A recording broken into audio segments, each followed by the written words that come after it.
Latest టెక్నాలజీతో చిన్న injection తో నన్ను పూర్తి ఆరోగ్యవంతురాలను చేశారు. Elite spine and pain management centre, Manikonda, Dilsukh Nagar. ఈరోజు ఇబ్రహీంపట్నంలో నందమూరి తారక రామారావు గారి 101వ జయంతి సందర్భంగా కార్యక్రమం ఏర్పాటు చేయడం జరిగింది.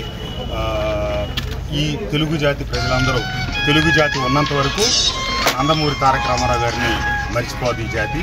ఎందుకంటే తెలుగు జాతి ఆ రోజు ఢిల్లీలో ఏ రకమైనటువంటి విలువ, మర్యాద, గౌరవం, గుర్తింపు లేని రోజుల్లో తెలుగు జాతి గౌరవం కోసం, తెలుగు జాతి ఆత్మగౌరవం కోసం నినదించి పార్టీ పెట్టిన 9 మాసాల్లోనే పార్టీని అధికారంలోకి తీసుకొచ్చి ఈ రాష్ట్రంలో పేద ప్రజలకు తొలిగా సంక్షేమం అనే పదాన్ని తెలియపరిచి అటు సంక్షేమం ఇటు అభివృద్ధి రెండుగా తెలుగు జాతిని ఏకం చేయడమే కాకుండా పేద ప్రజల సంక్షేమాన్ని, కొత్త నాయకత్వాలని, బడుగు బలహీన వర్గాల నాయకత్వాలని రాష్ట్రంలో తొలిసారిగా పైకి తీసుకొచ్చిన వ్యక్తి నందమూరి తారక రామారావు గారు.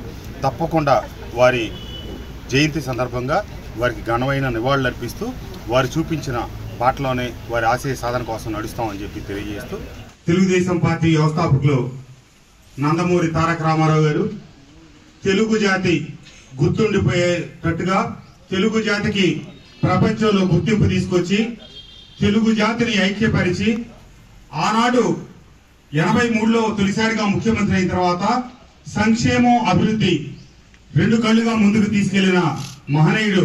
ఆయన 101వ జయంతి సందర్భంగా ఈ రోజు మనం ఈ కార్యక్రమం జరుపుకుంటా ఉన్నాం.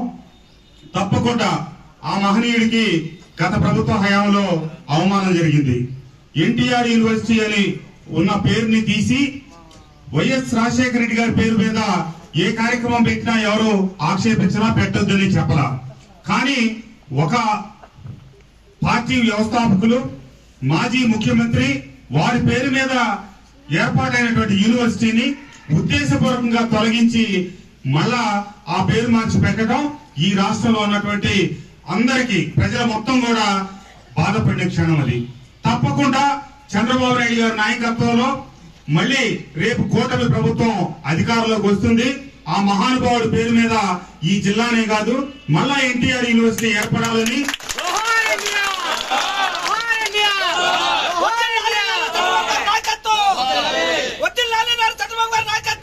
ఎన్టీ రామారావు గారి నాయకత్వంలో రాష్ట్రంలో కొత్త నాయకత్వాలు ఏర్పడ్డాయి. బడుగు బలహీన వర్గాలకి తొలిసారిగా రాజ్యాధికారం అంటే చూపించిన వ్యక్తి ఎన్టీ రామారావు గారు. తప్పకుండా వారి నాయకత్వంలో ఏర్పడినటువంటి తెలుగుదేశం పార్టీ వారికి ఘనమైన నివాళులు అర్పించడం అంటే మనం పేద ప్రజలకు అండగా ఉంటాం. వారి ఏ ఆశయంతో అయితే ఈ పార్టీని స్థాపించారో తెలుగు వారి ఐక్యత, తెలుగు రాష్ట్రాల అభివృద్ధి, పేదల సంక్షేమం, తప్పకుండా వీటన్నిటిని సమన్వయపరుచుకుంటా ముందుకు సాగుతామని ఈ 101వ జయంతి సందర్భంగా ఆ నందమూరి తారక రామారావు గారికి మైలవరం నియోజకవర్గం తెలుగుదేశం పార్టీ తరఫున ఘన నివాళులు అర్పిస్తూ జోహార్ ఎన్టీఆర్. మరిన్ని వీడియోస్ కోసం ఛానల్ ని సబ్స్క్రైబ్ చేయండి. లేటెస్ట్ అప్డేట్స్ కోసం వాట్సాప్ ఛానల్ ని ఫాలో చేయండి. అండ్ లింక్ డిస్క్రిప్షన్ లో ఉంది.